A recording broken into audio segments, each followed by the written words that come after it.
पहला क्वेश्चन बहुत आसान है भाई, बताओ। लास्ट वाला सेकंड पेज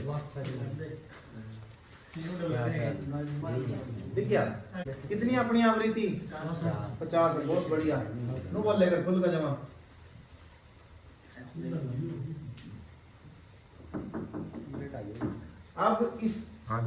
अब इसका है ना, इसके साथ में दूसरा क्वेश्चन भी पूछूंगा और इसमें नीचे लिखना है सेकंड क्वेश्चन के साथ।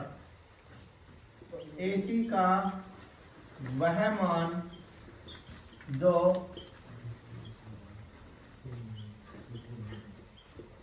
तापीय ऊष्मा पर आधारित है। एसी का वह मान जो तापीय ऊष्मा पर आधारित है, उसको कौन सा मान बोलेंगे? आरएमएस मान बोलेंगे। लिखा भी हुआ इसके अंदर, समझ गए चीज ना? ठीक है, मैं दूसरा क्वेश्चन पूछ रहा हूँ। एसी का वह मान जो आवेश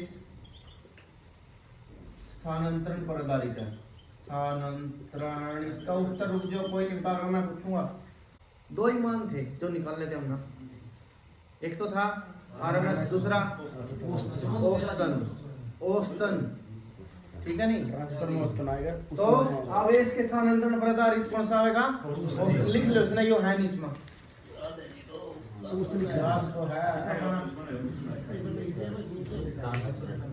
हाँ, आवेश के स्थानांतरण पर आधारित है औसतन मान।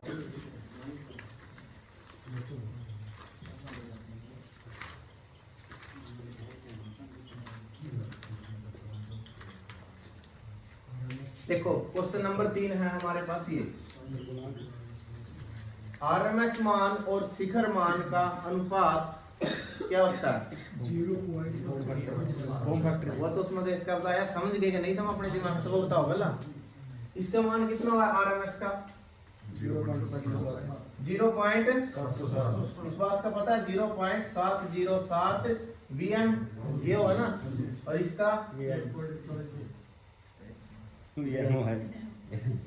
इसमें डाल दिया, इसका कितना बच गया? 0.707। इसका बताओ भाई, इसमें क्या लिखेंगे? ऊपर वीएम, नीचा वीएम बटे √2। वीएम तक काट दिया वीएम, ठीक है। नीचे के जो नीचे वो कहाँ चला जाएगा? ऊपर। कितना देगा ये? 1.414। लिख लो इसमें। शिखर मान आरएमएस मान का अनुपात। शक्ति गुणांक हो गया इकाई, अब ना पता भाई, ठीक है। यहाँ पे इसके सामने एक चीज और लिख लेना है, कलांतर।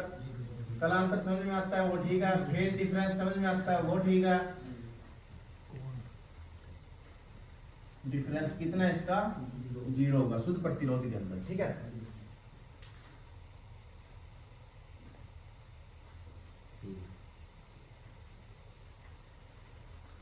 टी और एफ के मध्य संबंध, के मध्य संबंध क्या होगा? F बराबर 1/T। ठीक है, देखो फिर इसकी फ्रीक्वेंसी क्या है? इसकी फ्रीक्वेंसी की इकाई हर्ट्ज। तो इसको क्या बोल सकते हैं?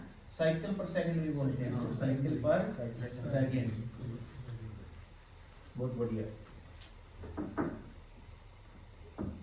देखो मैंने क्या बताया था, अगर याद हो,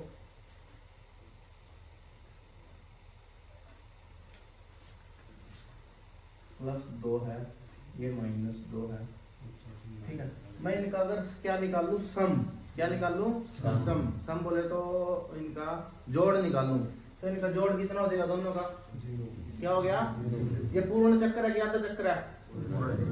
पूर्ण चक्कर का जोड़ कितना आएगा? इसी बात सबके समझ में, ठीक है। अब मेरे को ये बताओ, पूर्ण चक्कर का औसत क्या आएगा? औसत क्या होता है? जोड़ बचे टाइम पीरियड। जब जोड़ बटे टाइम पीरियड होता है, जोड़ बटे टाइम पीरियड, समय अवधि, ठीक है। जोड़ कितना हो गया? 2 - 2, 0 बटे 2 पाई, कितना हो गया? 0 बटे कुछ भी आई क्या आएगा? इसलिए शून्य है औसतन मान। औसतन मान हमेशा किसके लिए निकाल रहे थे? मैंने बोल दी थी ये बात। औसतन मान हमेशा किसके लिए निकलता है? अर्ध चक्कर के लिए, हमेशा अर्ध चक्कर के लिए, आप साइकिल के लिए निकलता है। ये लाइन लिख लेना, औसतन मान हमेशा अर्ध साइकिल के लिए, अर्ध चक्कर के लिए निकलता है। का मान कितना होता है? 1.414। क्वेश्चन बताएगा भाई औसत किसके बराबर आता है? शिखर।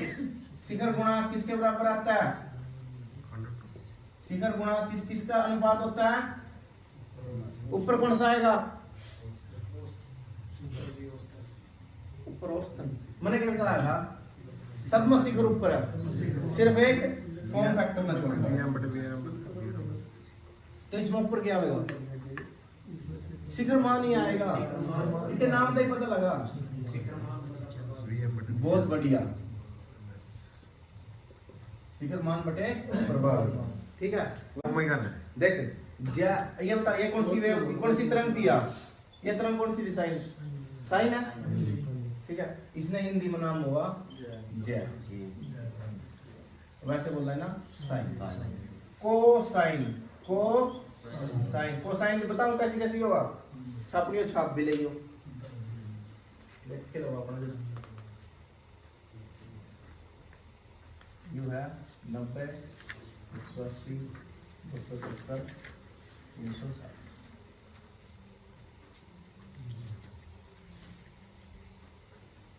ये होती है कोसाइन। कोसाइन वेव क्या होती है? हमेशा यहाँ से चलती है। ठीक है, यहाँ देखो जीरो का क्या मान है कोसाइन का? देखना है, जीरो का मैक्सिमम मान नहीं देना लग रहा है कोसाइन। और 90 का 0, 270 का 0 बना दो। 270 में पूछ ले कोसाइन का मान। ठीक है, इसको इसका नाम है कोसाइन। कोसाइन वेव का दूसरा क्या है हिंदी में नाम? कोज्या तरंग। ठीक है, अब उन्होंने पूछ लिया पावर फैक्टर। पावर फैक्टर को किससे दिखाते हैं हम? कोस पाई। कोस को क्या बोल सकते हैं? ज्या, कोज्या, कोज्या कोण बोल दिया। कोज्या कोण, कोज्या कोण किस किसके मध्य होता है? वोल्टेज और करंट के। तो कोज्या कोण को जब कोस पाई को क्या बोलते हैं वैसे? शक्ति गुणांक। इन्हें ये पूछा वोल्टेज और करंट के मध्य कोज्या कोण को क्या बोला जाता है? Power factor. ठीक है, लिख लियो कोस पाई। इसमें नहीं लिखा क्या? कोस को कोस पावर फैक्टर के ऊपर लिख दो कोस पाई।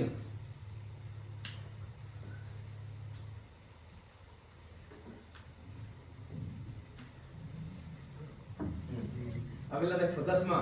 10वें में क्या पूछ रखा है? बताओ कितना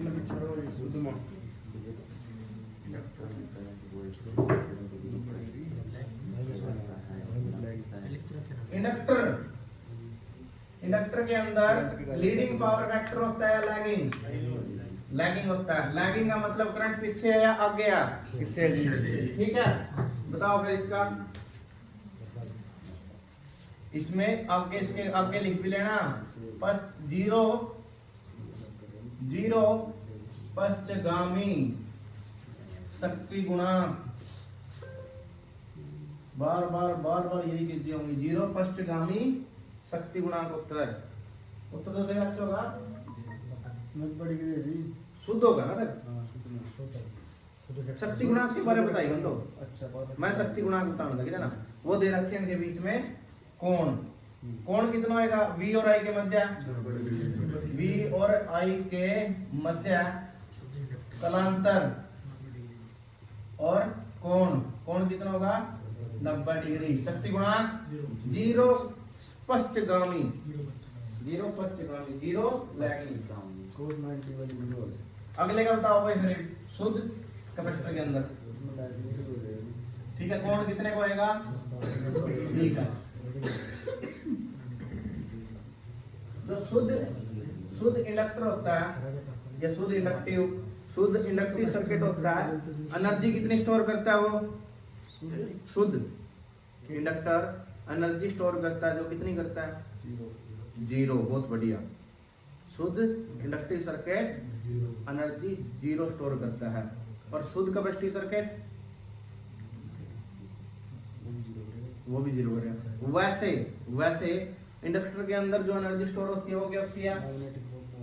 मैग्नेटिक चुंबकीय क्षेत्र में ऑफ एल आई स्क्वायर, और कैपेसिटर के अंदर होती है ये ऑफ सीवी का स्क्वायर। लेकिन शुद्ध इंडक्टिव सर्किट नहीं कुछ स्टोर करता और शुद्ध इंडक्टिव सर्किट नहीं कुछ स्टोर करता, ये चीज ध्यान रखनी।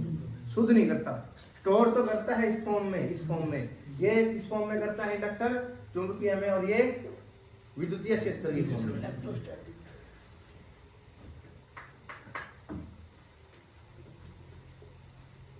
ओमेगा की वैल्यू पूछ रखी हुई, ओमेगा की इकाई पूछी, ओमेगा की इकाई क्या होगी? एंगुलर मोमेंटम नहीं, ओमेगा तो एंगुलर वेलोसिटी नहीं बनेगी, थीटा हुआ एंगुलर डिस्प्लेसमेंट, यह हुआ एंगुलर वेलोसिटी। यहाँ एंगुलर उसके हिसाब से चला, इसना चल एंगुलर आवृत्ति है या एंगुलर फ्रीक्वेंसी 2 पाई एफ की वैल्यू, एफ की वैल्यू साइकिल पर सेकंड, ठीक है। ये थी साइकिल, पूरा चक्कर था। ओमेगा में चक्कर ऑलरेडी है, ओमेगा में ऑलरेडी चक्कर है 2 पाई का, ठीक है। ओमेगा वो किसके हिसाब से दिखाएंगे? डिस्प्लेसमेंट, वेलोसिटी उसकी, ठीक है। उसकी जो वेलोसिटी है एंगुलर, उसमें आपको याद रखना है एंगुलर की रहेगी आपकी रेडियन प्रति सेकंड, इसमें रहेगा साइकिल प्रति सेकंड, उसमें रहेगा रेडियन प्रति सेकंड। हाँ ठीक है, एक आधी चीज अलग आवेगी, ठीक है। जानते हैं क्वेश्चन रखे, इन तलक कुछ नहीं आता।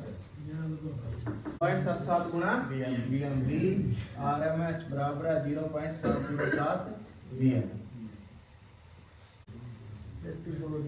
शक्ति त्रिभुज अपने आप बनाओ भाई सारे, शक्ति त्रिभुज, त्रिभुज बना लो पहले तो, याद है ना किस तरह की होती है?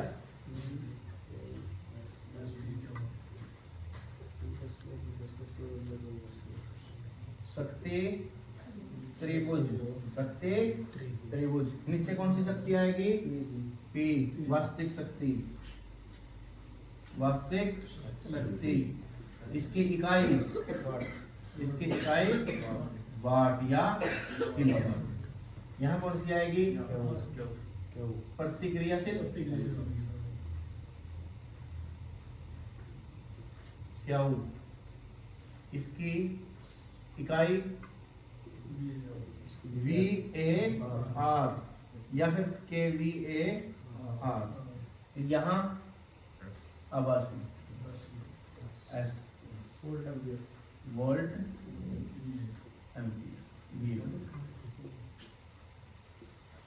ठीक है, V वोल्ट एम्पीयर, ठीक है। अगले का मान पता है इसको ना, क्वेश्चन वाला रिएक्टिव पावर की इकाई क्या रहेगी? VAR। इसके आगे इसका सूत्र भी लिख दो भाई, देख P बराबर तो होता है VI cos, Q बराबर क्या होता है? VI sin theta. हाँ, S बराबर है VI। तो Q, अगला क्वेश्चन है जो रिएक्टिव पावर पूछ रखी है जिसमें, उसका आगे मान लिख दो VA की आगे। Q बराबर है क्या होता है? VI sin phi, VI sin phi। XL का मान फ्रीक्वेंसी, पहले से XL बराबर बता दो, कितना पिछले ने बताओ हैं? वो तो रेजोनेंस का है, वो तो रेजोनेंस की कंडीशन में याद की। XL बराबर है 2 पाई, एक मिनट ना ना ना, और 2 पाई टू C आई, फिर बता 2 पाई FL। एक मिनट तो बता, मैं और फ्रीक्वेंसी की वैल्यू अगर बढ़ाऊंगा तो इसकी वैल्यू क्या होगी? ये तो क्वेश्चन पूछ रखा है। इसके आगे लिख लो XL बराबर 2 पाई FL, इसके आगे एक और चीज लिख लियो ओमेगा L 1/2, हाँ 1/2 पाई FC। अब मेरे को इसका उत्तर देगा रिंकू, अगर मैं फ्रीक्वेंसी बढ़ाता हूँ, आवृत्ति बढ़ाता हूँ, तो XC के मान पे क्या प्रभाव पड़ेगा? अगर इसको बढ़ाऊंगा फ्रीक्वेंसी बढ़ेगी या घटेगी। बहुत बढ़िया, समझ गए? अगर इसने घटाऊंगा तो उल्टा बढ़ेगा, उल्टा है जो नीचे आ गया। लाइन तो बताओ छोड़ दो एक्सएल का मान डीसी के लिए उसमें देखना है, मतलब हमें इसका भी उत्तर वो पूछूंगा किस तरह आया है। अरे सिंपल सी बात है, देखो किशन इसका मान बता के यार 2 हम नहीं बोल लो 2 पाई।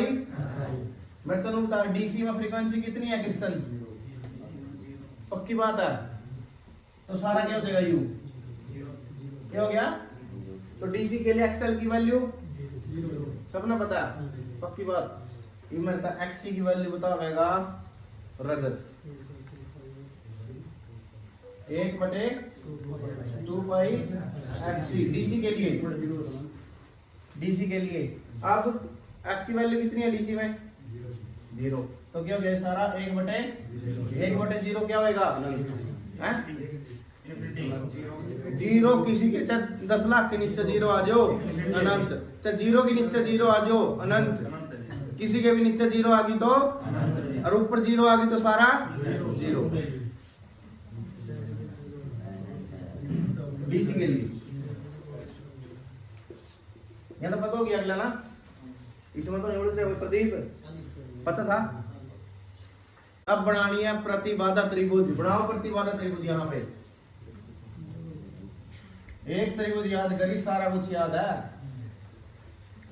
प्रतिबाधा त्रिभुज, सबसे नीचे क्या ले आऊं,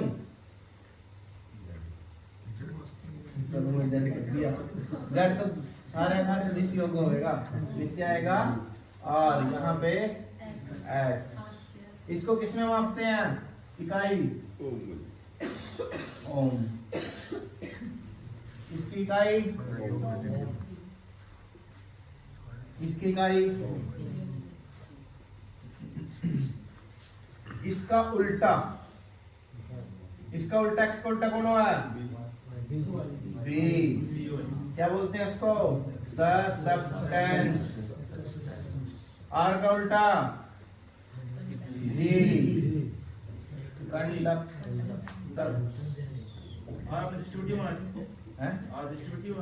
रेजिस्टेंस, रिएक्टेंस क्या नहीं बोले पढ़ रहे थे सारे पढ़ रहे ना, उड़दा नहीं मैं जल्दी तो कराना लगे त्रिभुज दिया। यू इसका उल्टा कंडक्टेंस, इसकी इसकी इकाई नहीं बताई, इसकी इकाई बताओ, फिर सब्सटेंस उल्टा है तो इसकी इकाई उल्टी महो। एक और इकाई है इसकी सीमेंस,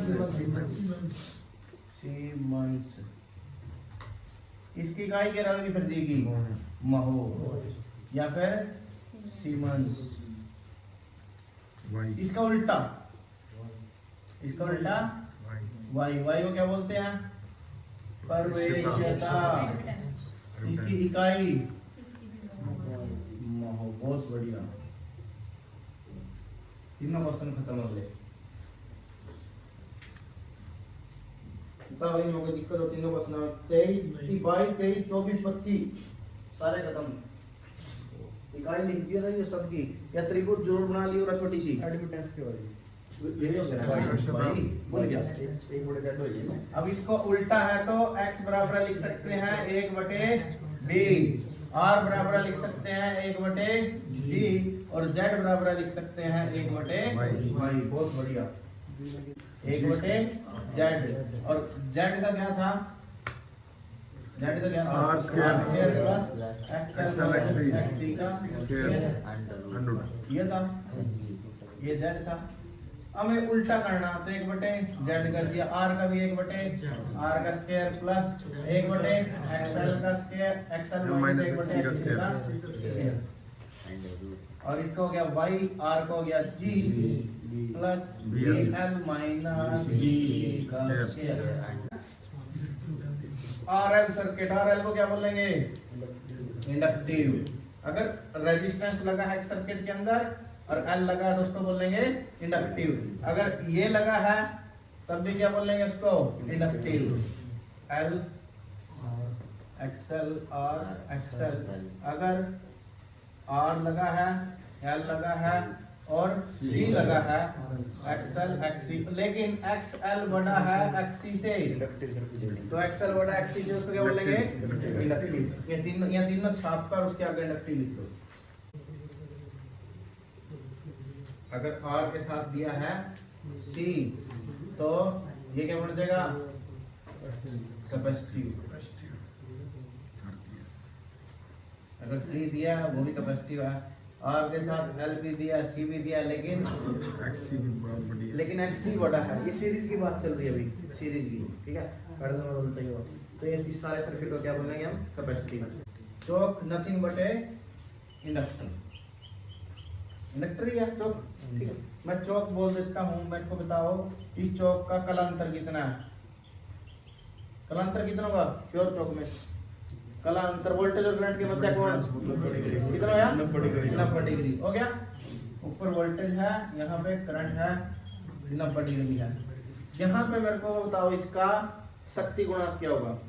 इसका शक्ति गुणांक बताओ कितना हो गया? 0। 0 पश्चगामी अग्रगामी? 0 है, 0 नहीं तो बिल्कुल 0 के करीब, नहीं तो बिल्कुल 0 के करीब। बहुत बढ़िया, 0 है इसका। शून्य अंदर कोस फाई का मान, कोस फाई का मान क्या था? आर बटे जेड। याद है? किस तरह भूल गया? मैंने आपको 3-4 चीजें बताई थी कोस फाई के लिए। एक तो कोस फाई का मान था P बटे S, वास्तविक शक्ति बटे आभासी शक्ति। एक था कोस फाई आर बटे जेड। ये है ट्रिग्नोमेट्री के ऊपर बेस्ड है। किसके ऊपर? यह कौन सी शक्ति है? ये प्रतिबाधा त्रिभुज है, तो ये क्या है? प्रतिबाधा। ये एक्स। अब कोस थीटा का मान निकाल लो। कोस थीटा का मान क्या होता है? आधार बटे विकर्ण, कर्ण वायु, कर्ण वायु। High continue. ट्रिग्नोमेट्री में है करे चीज, इतनी जाना को नहीं, सीधा यू चेक को मन ना छोड़ के चैप्टर में क्लास में करे। उसकी इकाई क्या थी? वास्तविक की P बराबर VI VI cos phi थी। VI cos phi, ये है उसका फार्मूला। इकाई क्या थी? वाट। तो इस शक्ति को नाम दिया जाता है वाट फुल शक्ति, वाट फुल शक्ति, ठीक है? जो इसके अलावा है उसको बोल देते हैं वाट लेस। वाट लेस बोले तो VI sin phi, VI sin। अब बोल रहा है कि रिएक्टिव पावर कब होगी? रिएक्टिव पावर कब होगी सर्किट के अंदर? मान लीजिए शुद्ध प्रतिरोधी है, शुद्ध प्रतिरोधी है, तो कलांतर 0, कोस 0 की वैल्यू 1, साइन 0 की वैल्यू की वैल्यू, तो ये सारे का सारा क्या हो जाएगा? शुद्ध प्रतिरोध मान 0। अगर सर्किट के अंदर L है या C है तो वाट उसमें इसकी Q की कुछ ना कुछ वैल्यू आएगी नहीं। वाट लेस के ऊपर लिख लियो प्रतिक्रियाशील, प्रतिक्रियाशील, या एक लिख लियो साथ में Q। Q शक्ति हमें तभी मिलेगी, Q शक्ति हमें तभी मिलेगी जब L होगा या C होगा। सर्किट के अंदर LC होना जरूरी है वाटलेस के लिए, ठीक है? सीरीज हो या समांतर, XL बराबर है F नोट बराबर है ओमेगा बराबर है, चाहे समांतर हो या श्रेणी, इसमें कोई अंतर आएगा? नहीं आता, ठीक है? अब जो सीरीज होता है श्रेणी, श्रेणी को क्या बोलते हैं? एक्सेप्टर या रिजेक्टर? इसमें z का मान न्यूनतम होता है या अधिकतम? जिसमें z का मान न्यूनतम हो गया वहां i का मान, दारा का मान क्या आएगा? इसमें उल्टा है, समांतर उल्टा नहीं है। एक्सेप्टर है तो क्या बोलेगा? यहाँ z का मान न्यूनतम है तो यहाँ z का मान, अगर i का मान अधिकतम है तो यहाँ पर i का मान। जो के क्वेश्चन मतलब बन सका जिसका ये मतलब बनाने देखो अपना क्वेश्चन है वही है। देखो सबसे पहले श्रेणी अनुनाद की स्थिति में प्रतिबाधा का मान क्या होता है? जेड का मान z का मान। इसमें मतलब माइंड रीड रहता है वो। माइंड में तो लिख दिया। देखो मैं दोनों छापूंगा, ठीक है। मैं कहा कंडीशन रख दूंगा, मैं तनु बताइयो हर अगर करंट छापन लगे यार, अगर एक कंडीशन लग जाए छापन, ठीक है। मैं तनु बताइयो कहां कहां करंट की वैल्यू ज्यादा रहती है।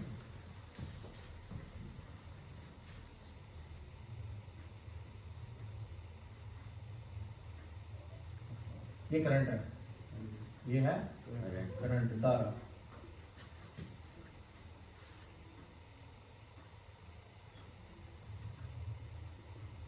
ये अनुनाद फ्रीक्वेंसी पता है, ठीक है।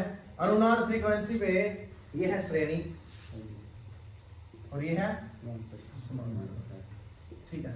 श्रेणी में मेरे को ये बताओ अनुनाद फ्रीक्वेंसी पर धारा का मान क्या है? धारा का मान। पैरेलल में बताओ धारा का मान है कि नहीं? अगर धारा का मान मैक्सिमम हो गया तो इसमें z का मान न्यूनतम ही बोल सकते हैं। अगर बिल्कुल आइडियल कंडीशन है तो 0 ही बोल सकते हैं, ठीक है। न्यूनतम और i का मान दिखने लग रहा है। ये करंट को क्या करता है? पास कर रहा है फ्रीक्वेंसी पे। ये करंट को क्या कर रहा है? फ्रीक्वेंसी पर, अनुनाद फ्रीक्वेंसी पे रोक रहा है। इसको क्या बोलते हैं? रिजेक्टर। ये छाप लिए समझ मान लो तो इसको वो नहीं बता था अपना जेड स्क्वायर का जिस तरह अपना लिखवा था, फार्मूला लिखवा था तो उसमें z बराबर है r square plus xl minus xt का स्क्वायर। हाँ। इन दोनों का मान क्या हो जाता है? xl बराबर xc अनुनाद की कंडीशन में, ठीक है। अगर ये बराबर हो गया तो क्या हो गया? शून्य। तो z बराबर है क्या हो जाएगा? r का स्क्वायर। z बराबर है r। अब इसमें से कुछ ना कुछ कट गया, इस वैल्यू में से ये वैल्यू तो हट गई। ये भी तो ओम में थे, अगर ये जुड़ जाते तो z का मान बढ़ता, लेकिन ये चीज घट गए अनुनाद कंडीशन में। तो कुछ ना कुछ तो घट है, तो r का z का वैल्यू क्या हो जाएगा? आपका न्यूनतम, कम, ठीक है। यही चीज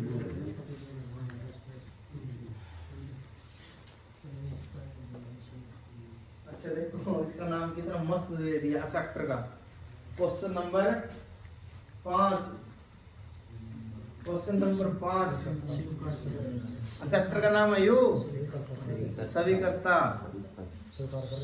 स्वीकार कर रहा है जो एक्सेप्टर। अरे जल्दी अरे लिखवा दिया सुनीला तो नहीं मिल रहा। और अगला है नंबर 6 पे अस्वीकर्ता परिपथ, रिजेक्टर। हिंदी इंग्लिश में तो एक ही रहेगा नाम, ठीक है। इंग्लिश में एक और नाम बोलते हैं इसका। देखो इंग्लिश में, हिंदी में देखो किस तरह बोलोगे इंग्लिश की लैंग्वेज। देखो इसने है ना, इना बैंड पास बोलते हैं। बैंड पास फिल्टर की तरह कार्य करता है। बैंड पास फिल्टर की तरह श्रेणी में है, श्रेणी में श्रेणी। क्योंकि ये क्या है, देखो मैं ना 4 फिल्टर है, चारों बताऊंगा एक बार। एक 4 फिल्टर है, चारों बताऊंगा, थोड़ा सा टाइम लगाऊंगा इसको।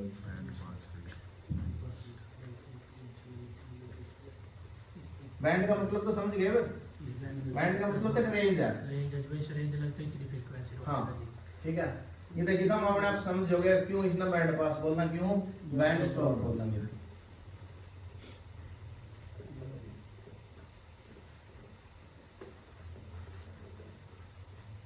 फिल्टर के मेरे पास 4 प्रकार हैं मोटे मोटे। सबसे पहला आता है बैंड पास फिल्टर।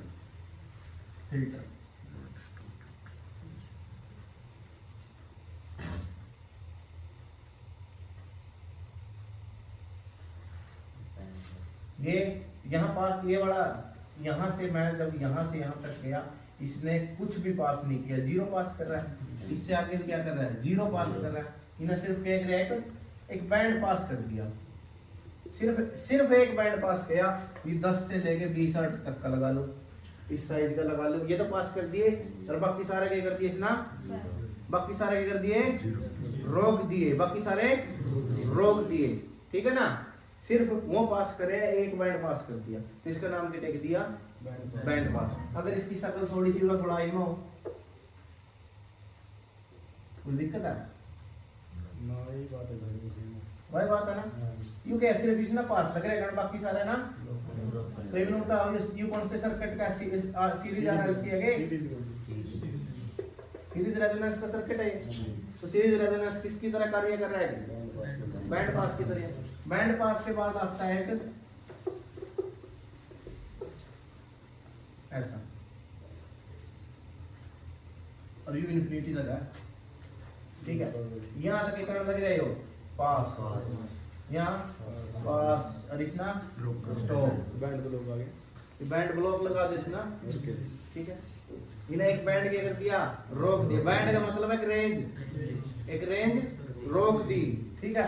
तो अगर ये सर्किट थोड़ी सी ऐसे हो, एक्चुअल में तो ऐसे कोई चीज होती नहीं, एक्चुअल में तो नहीं होता, लेकिन ऐसे होता है। तो ये कौन से का अपना समांतर रेजोनेंस, समांतर अनुनाद की कंडीशन। तो समांतर अनुनाद वाला किसकी तरह कार्य कर रहा है, बैंड स्टॉप फिल्टर की तरह, समझ गए। एक और आएगा फिल्टर उठाने लग गया तो बता ही रहा हूँ, दो रह गए।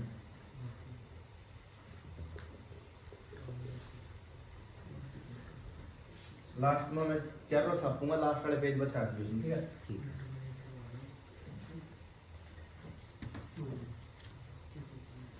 इसने क्या किया, ये 0 है, 10 है, 10 तक का बताओ, 0 तो 10 लग के गया है ना, एक बैंड पास कर दिया। और 10 तक अगले सारे, तो इसने क्या बोलेंगे आप, लो पास फिल्टर, क्या बोलेंगे, लो पास फिल्टर, यानी कि लो फ्रीक्वेंसी को पास कर रहा, बड़ी को सबको रोक दिया, ठीक है। लो पास फिल्टर हो गया।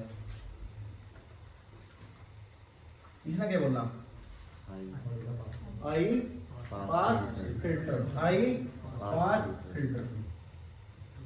ओके चलो, इनकी शक्ल थोड़ी सी ऐसी हो, कोई चक्कर नहीं, ठीक है। ये एक चर्रो फिल्टर है ना, दिमाग में फिट रखने हैं सबको, पहनना एक बार।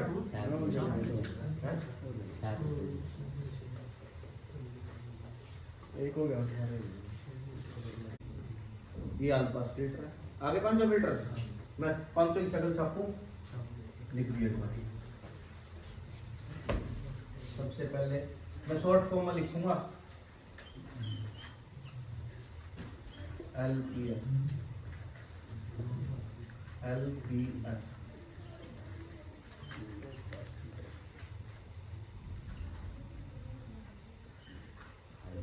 HPF,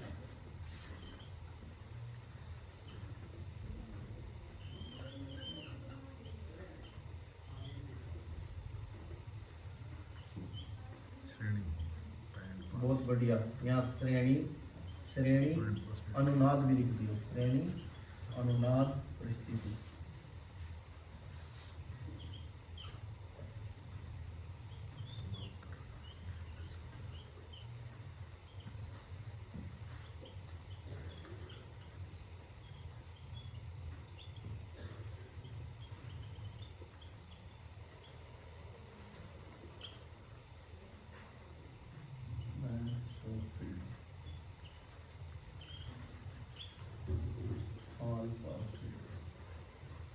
quality factor, quality factor,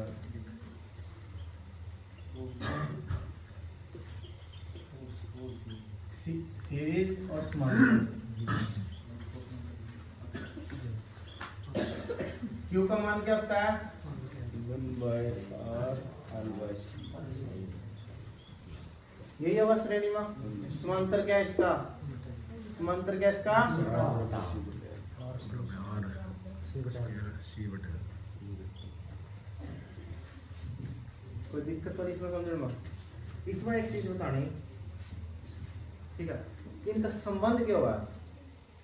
संबंध अगली में एक हमारे पास बैंड विड्थ, ठीक है, ओमेगा 2 माइनस ओमेगा 1 भी बोलते हैं इसको, F2 माइनस F1 भी बोलते हैं, ठीक है। अब मेरे को इनका संबंध बताना है कि बैंड विड्थ में और रेजोनेंट फ्रीक्वेंसी में F0 भी लिख देते हैं इसको, और क्वालिटी फैक्टर, ये संबंध है। ये बहुत इंपॉर्टेंट है, ये बहुत ज्यादा इंपॉर्टेंट है। इसमें क्वेश्चन पूछ रहा है क्या उसमें मैं नहीं सकता है उसमें तो नो वाली ना। क्वेश्चन का मतलब ये क्या है? क्वालिटी फैक्टर क्या दिखाता है? बैंडविड्थ क्या दिखाती है? रेंज। क्या दिखाती है? रेंज। और क्वालिटी फैक्टर क्या दिखाता है? सिलेक्टिविटी, ठीक है, तीक्ष्णता। हाँ, कितना तीक्ष्ण है वो, कितना शार्प है, शार्पनेस भी लिख सकते हो। क्यू बराबर में ये लिख सकता हूँ या नहीं? F0 बटे BW लिख सकते हैं या नहीं लिख सकते? अगर मैं बैंडविड्थ बढ़ा देता हूँ, बताओ, ये चीज देखी थी हमने कल। अगर बैंडविड्थ ज्यादा तो चयन क्या होएगा? धीमा या तेज? फॉल्ट अगर अपना 10 किलोमीटर का है, 10 किलोमीटर की लाइन है, तो फॉल्ट ढूंढने में कितना टाइम लगेगा? अगर आधा किलोमीटर की है तो रेंज है बैंडविड्थ। अगर रेंज बढ़ा देते हैं, बैंडविड्थ में बढ़ाता हूं तो क्वालिटी फैक्टर क्या हो जाएगा? कम हो जाएगा। क्वालिटी फैक्टर, अगर बैंडविड्थ देख कर देता हूं कम तो क्वालिटी फैक्टर बढ़ जाएगा। समझ गए? ऐसे करके भी लिख लेना है फार्मूला।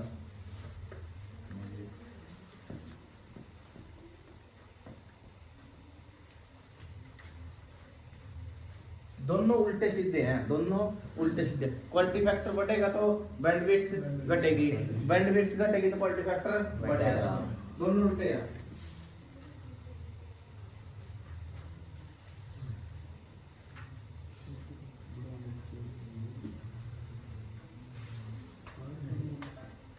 क्यू बराबर है 1 बटे R एक उसाला L बाय C। मेरे क्या बताओ, अगर मैं R का मान बढ़ा दूंगा यहाँ तो क्वालिटी फैक्टर क्या हो जाएगा? कम। अगर R घटा दूंगा तो क्वालिटी फैक्टर बढ़ेगा।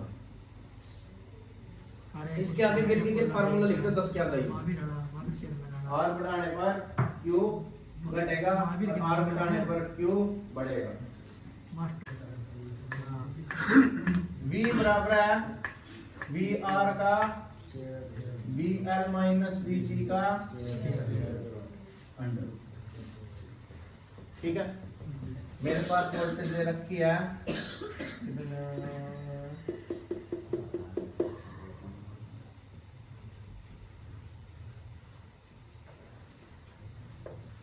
इसमें ले लो 50 ले ली, और VR ले ला हम 40, VR ले ली 40। तो VL और VC में वोल्टेज कितनी आएगी? दोनों के मध्य, VL और VC के मध्य कितनी लगी? 30 आ गई। पक्की बात है? ठीक है, इन दोनों के मध्य वोल्टेज आई 30। हमने निकाल लिया, ये किसका निकाल लिया? ठीक है, ये देखो एक मस्त चीज देखिए ना, देखने में मिलेगी। एक सर्किट बना दिया हमने, फार्मूला याद है? लिखने मिटा दो। याद है जी। मैंने सर्किट में वोल्टेज दे दी 50 वोल्ट दे दी। यहाँ मेरा कितना है? 40 वोल्ट है। ये है मेरी 80 वोल्ट, और ये निकालना। मैं तो पूरा वोल्टेज कितनी थी? पूरा कितनी हो रही? कैसे होगी भाई? देने लग रहे 50 होने लग रही, अगली भी ज्यादा होगी। अगली बताओ ना कितनी होगी? अगली 50 होगी, अगली 50 वोल्ट होगी। -50 30 का ठीक है। नो तो देखो दे ही तो 50 है, ये तो खर्च कर गया। इस पर देखो ना 80 पहुंच गई, इस पर 50 पहुंच गई। यहाँ के करना लग रहा वोल्टेज का अनुनाद करना पर जीरो करनी है। अनुनाद में तो जीरो होगी, ठीक है, लेकिन मैं बताने लग गया ना, अगर अनुनाद नहीं है फिर तो निकाल लेंगे VL माइनस करना तो एक RLC सर्किट के अंदर आर ना छोड़ेगा, L और C है, वो क्या करने हैं वोल्टेज को मैग्निफिकेशन का काम करते हैं। समांतर में इसको टैंक सर्किट नाम दिया जाता है।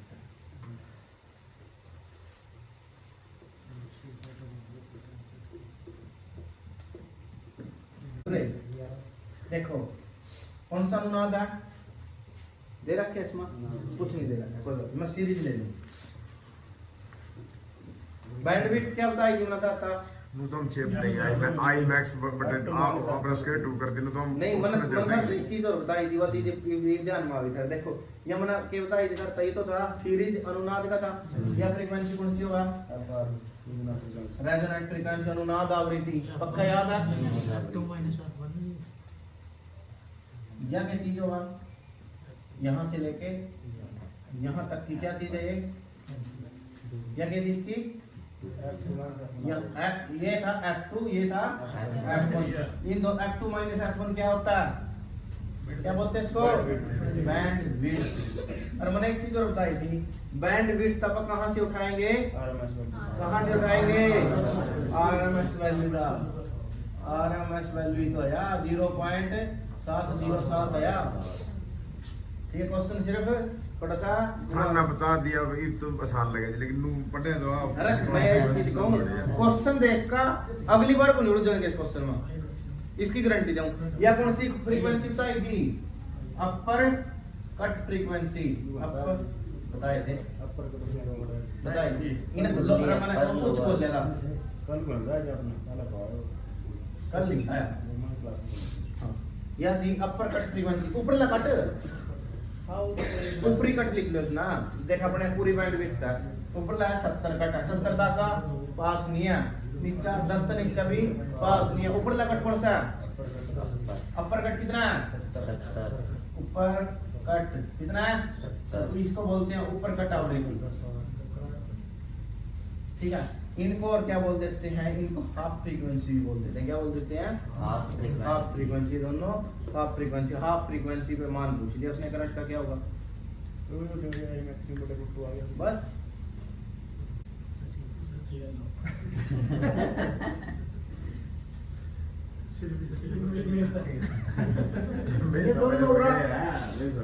ये दोनों एक आदमी ने पिटन चाल पड़े, आगे पीछे रहो। बराबर तो रहे छुट्टी बेटे होंगे से पहला बगे लाइट का है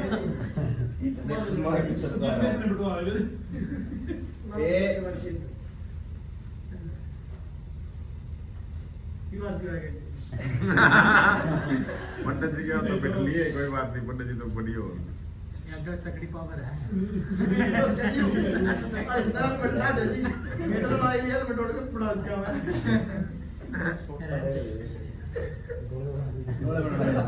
ना भाई। इस बंदे ने पिटन चाल पड़े हैं उसका, ठीक है, करंट ही पीछे रह गया। हाँ लगी इन दोनों में तगड़ा था, चाल पड़े पूरी स्पीड मौका पहुंच गया, ये रह गया पीछा, एक ही पहुंच गया, आपका ही पहुंच गया, इसका लगे मुक्के रह गया करंट है पूरा जी पहुंचे इतना, इतने 10 बार लगे लिए थे। ठीक है। पूरा मेरे को बता वोल्टेज का क्या हालात है पूरा, ठीक है, ये करंट पूरा आ गया, इन्हें देख क्या वोल्टेज के हालात, करंट के हालात क्या बिना बीटे, ठीक है, सेम काम होने लग गया। इन दोनों के बीच में जो गैप है वो भी चीज के बतावेगी था ना, क्या बतावेगी, को कलांतर, कलांतर कलांतर के साथ लगा दिया कोस पाई, क्या बन जाएगा, पावर फैक्टर, ठीक है। पावर फैक्टर अगर न्यूनतम है, पावर फैक्टर अगर तुम्हारा हो गया लो, लो का मतलब क्या है, दोनों के मध्य कोण ज्यादा है, जितना कोण बढ़ता चला जाएगा ना पावर फैक्टर कम होता चला जाएगा, जितना दोनों के मध्य गैप बढ़ता चला जाएगा आपका पावर फैक्टर कम होता चला जाएगा। पावर यू क्या करेगा, इस तक का पैरेलल उठ रहे, इन्होंने देखा अगले क्या होने लग रहा फिर बंदा भी देख लिया इसका पैर ही न्यूट्री होता है ये पलंतर ना पूरा करने की भी नहीं सोच रहा क्यों फिर क्या करेगा टूट ली जी फिर उल्ले घंटा आएगा कैपेसिटर ठीक है इसके उस तो बने भाई मुझे तो मार दे तो मुक्का जान के भी लोड करे ना तो कैपेसिटर जाएगा ना सारा देगा चल लूंगा ये करेगा फिर ये टूटेगा जाएगा उसका कैपेसिटर क्या करेगा इन्हें मेरे के जी इन्हें मैं सिलसिले उस दिन रात में ये पूछा था जी पूछा था जी मैं सर ये दोनों पूछा था जी वोल्टेज बढ़ा देगा इससे पहले तो वोल्टेज बढ़ा देगा वोल्टेज नहीं होगा इफ जाएगा तो करंट इसका जुटेगा इसका इसका तो देखा करेगा तो बस सुनो वो होएगा नहीं फिर खड़े तो दोनों बता कैपेसिटर किस पर जोर ले रहे हैं किस पर जोर ले रहा करंट ना बढ़ाने लग रहा लेकिन चलना नहीं है उरा के रहा है वो लगे तेरा यार सीधा करंट जिस तरह गया करंट ना जान दे इसके कहता डुबका इस तरह है इसकी पावर था इसमें उस लगे ले जाके फिर वोल्टेज एकदम राइज करेगी राइज करे एक्चुअल मतलब पावर राइज करा cos फाई की वजह से पावर करती है ठीक है वोल्टेज की तो अपनी टी लाइन तक एक ही वोल्टेज रहती है कम ज्यादा जो चीज होगी वो होता है करंट लेकिन एक अगर प्रैक्टिकली तो ऐसा होता नहीं करंट के बढ़ने से तो वोल्टेज कम हुआ सर करंट के बढ़ने से वोल्टेज कम कम हुआ। रफ पे कम होगी करंट जितनी पाक्षर रहेगा इसका आपका थे उठेगा उठेगा लेकिन सारा किसके ऊपर रोड़ा है करंट पर रोड़ा है जो बता दे लीडिंग लाइटिंग सारा उसे ठीक है करंट पीछे रह गया तो मतलब करंट कम हो गया करंट कम हो गया करंट कम होने इसका भी थे उठेगा अग्गा जाएगा अग्गा इंडक्टिव लोड है ठीक है वोल्टेज करंट कम हो जाएगा हाँ करंट दे ठीक है एक्चुअल में तो आई है ना जो आई के ऊपर डिपेंड करने लग रही होती याद होता है वहां पर जेड एक पॉइंट सिर्फ ये याद करना है तुम्हें जेड डायनामिक डायनामिक वो चीज है जो मतलब कि बदलन लग रही है कुछ मूविंग है मूविंग चीज है जो ठीक है जेड उसका चेंज हो रहा है जो किसके बराबर आएगा आपका एल बटे आर सी एल बटे आर एल बटे